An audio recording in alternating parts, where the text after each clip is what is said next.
Only with crazies like Hassan having an audience can a world exist where folks call Israel Nazis. Blood will be on his hands. Bro, what are you talking about? We're in the eve of a 6-year-old Palestinian being stabbed to death 26 times by their landlord in the supposed day of jihad, and you're over here being like, blood is on my hands. If you're defending Israel's actions right now, blood is already on your hands. All right, let's look at some of this consistent propaganda going on. Now that Israeli and U.S. officials have pivoted from sheer retaliation to their old human shields excuse, I debunked that argument in 5 points. Point 1. Israel provides no evidence that there are human shields. So that's not true. Sometimes they will, there'll be like one thing from like 2009 or something that they'll always point to, where they'll be like, well, we actually did see weapons in one of these facilities. So it's actually justifiable that the entire Gaza Strip is armed to the gills with weapons. Sometimes they edit videos. That's also true, you know? So far, the best they can do is share these photoshopped images. See, the building is red. That means Hamas is there. After providing advanced warnings to civilians in time to evacuate, IDF fighters just struck that multi-story building containing Hamas military intelligence assets. The building contains civilian media offices, which Hamas hides behind and deliberately uses as human shields. Bullshit.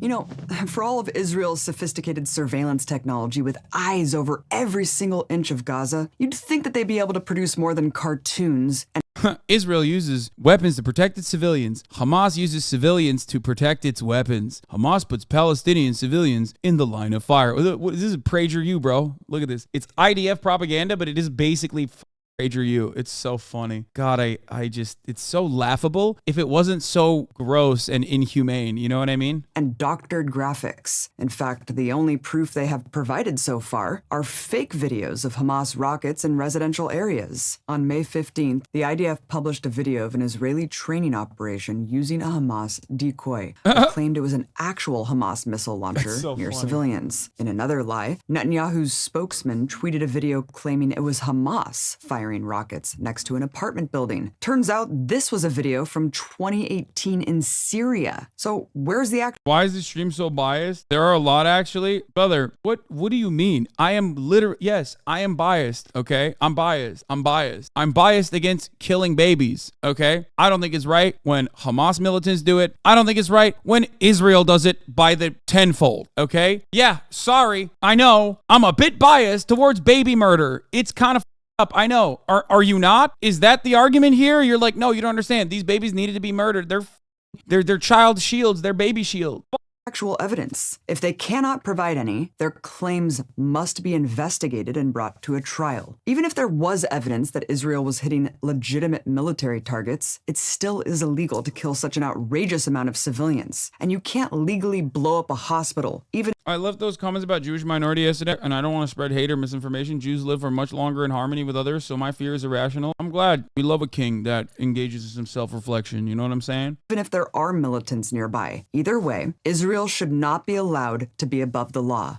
That's the other side, is like, even if there are human shields, like, you can't kill them. Like, why are we jumping over that point? It blows my mind that we just jump over that point. You cannot kill the human shield. Like, that's bad guy shit. That's not good guy shit. Point 2. We shouldn't take Israel's claims of human shields at face value because they have an extensive history of lying about it. It's true. I think the most irrefutable example are their killings at Gaza's Great March of Return, which we documented in our film, Gaza Fights for Freedom. At this Great March, Israeli snipers directly targeted and killed 183 unarmed demonstrators, including 35 innocent children at these protests. Journalists marked press, medics performing medical aid, a man in a wheelchair, and so many more. But Israel said they were all human shields. Yeah. So like, what? How can you ever believe the human shield rhetoric after they blew up the Associated Press building, brother? Or after they have time and time again lied openly and been disproven openly? Like, after the 7,000th time, I'll be like, okay, dude, well, I don't think these are human shields. I don't think you should shoot them even if they were, but I don't even believe that there are human shields in this circumstance. I think you're just killing Palestinians. And it's not like they're hiding it. That's what blows my mind. Look, this is not 2018, okay? This is not 2018. This is not 2020. This is 2023, okay? This is 2023. The officials are openly saying we must raise Gaza. They've shut off all the electricity and all the power and all the food. Like, what argument do we have here? Sorry, they were asking for it is like a ridiculous take. I don't believe that it is acceptable to kill human shields regardless, but I don't believe the human shield propaganda either. And also, they don't even do that propaganda anymore. And you guys are still, some of you are still in here being like, yeah, well, you know, what about the human shields argument? And it's like, but they're not even making that anymore. They have starved out Gaza for the past 3-4 days now. Water has run out. There's no water in Gaza. They had to open up water in the south so they can forcibly move the civilian population into the south after they told the civilian population to evacuate to the south and blew up one of the convoys. It was all legitimate. Here's where they really exposed themselves. According to international law, human shield applies to civilians as collateral damage when you're targeting military forces in combat. But at the Great March protests, there were no militants, nobody shooting at Israelis, nobody with weapons, no targets remotely connected to military operations. So if all of those children, medics, journalists, and disabled people were human shields, who were they shielding? Even when they killed celebrated female medic Razan al-Najjar, they released a propaganda video saying she was a human shield. But shielding what? Under no circumstances would killing that many civilians at an unarmed protest with the defense that they were human shields for non-existent military targets hold up for a second in a war crimes tribunal. Today, Israel relies on the fog of war to make this claim seem possible. But just 2 years ago, Israel showed an irrefutable pattern of lying about human shields, and now they have zero credibility. Point 3.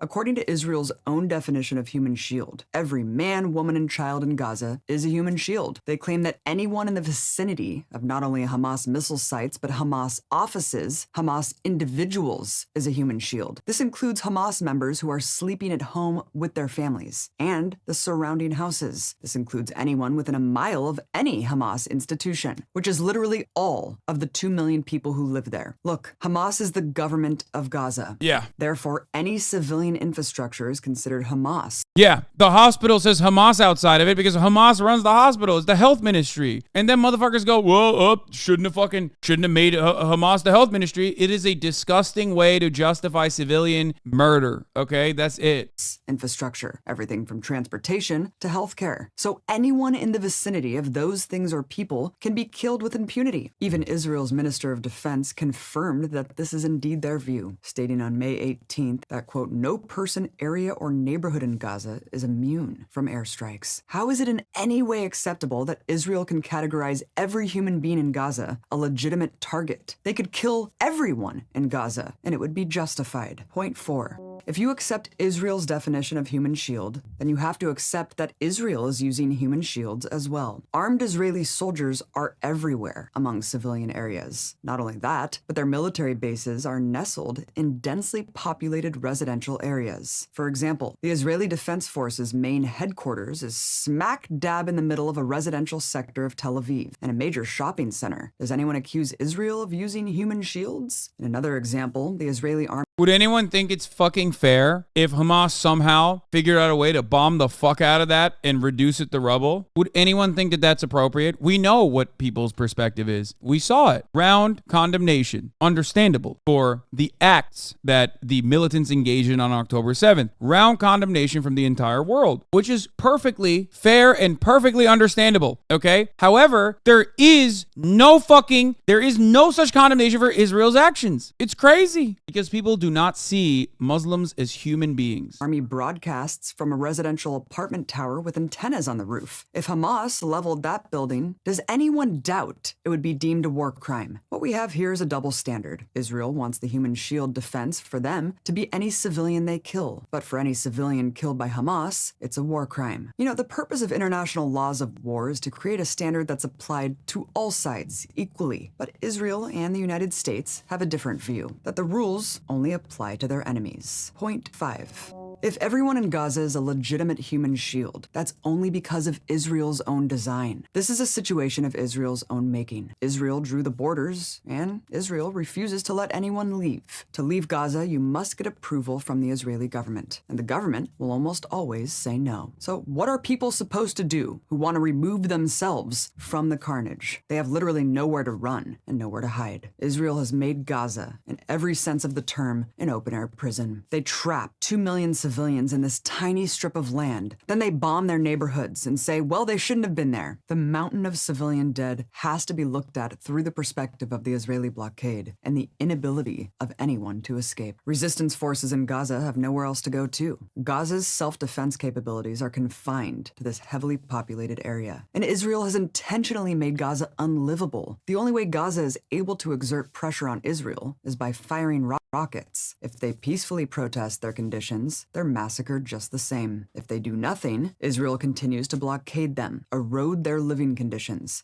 Didn't answer the question about why Israel doesn't want Palestinians to leave. Hello? They want to fucking kill them. They want to kill them. They want to kill them super hard. They want to fucking bomb them super duper hard and then allow the humanitarian corridor to take foot so that they can just turn around and say, look how humanitarian we are, that we did a humanitarian corridor. We put them on fucking trains and moved them into a different area, is an argument that would not work for Nazi Germany, and it should not work for Israel, okay? The humanitarian thing to do in that situation is to stop bombing. What the fuck? While ethnically cleansing the rest of their land. Israel has made it so the only leverage Gaza has to get any change is using the one weapon it has. Besides, Gaza has the right to self-defense under international law. And contrary to what Israel claims, the current round of fighting was started by Israel, not Hamas, when they deployed criminal violence against Al-Aqsa and Sheikh Jarrah. And right at the outset, on May 12th, Hamas offered a ceasefire to Israel. Israel rejected it because they wanted to keep going, despite their rhetoric of only wanting the rockets to stop. So if Israel's going to keep bombing, Gaza has no choice but to fight back. And that in turn becomes the excuse for Israel massacring so-called human shields. Human shield propaganda has been long applied by the empire to dehumanize the enemy in nearly every major world conflict or war, from its atrocities in Korea to Iraq. And it always serves the same purpose: to dehumanize entire populations, giving the perpetrators a free pass to act with total disregard for civilian life. What the Israeli government is trying to do is cover up what their military is actually doing, which is indiscriminate bombing. That seems glaringly apparent, and international law is very clear about indiscriminate attacks being a war crime, strictly prohibited in any situation. To sum it all up, it is completely outrageous to let Israel make this blanket claim to absolve itself of any wrongdoing. All of those lives taken had value. They all had families. They all had futures they were robbed of. Only with crazies like Hassan having an audience can a world exist where folks call Israel Nazis. Peddling biased takes in a situation like this is deadly. Blood will be on his hands. Bro, what are you talking about? We're in the eve of a fucking 6-year-old Palestinian being stabbed to death 26 times by their fucking landlord in the supposed day of jihad, and you're over here being like, blood is on my hands. Bitch, if you're defending Israel's actions right now, blood is already on your hands. What the fuck do you mean? It's so utterly gross, dude. It is so disgusting. Show me specifically what they said is racist type beat. Yeah, 100%. You know why? It's so identical to the arguments that reactionary weirdos fucking put forward. Okay? You want to know why? I love the idea of like claiming that Israel does not have an interest in ethnic displacement of Palestinian people, since when the entire nation state's development started with ethnic displacement of Palestinian people.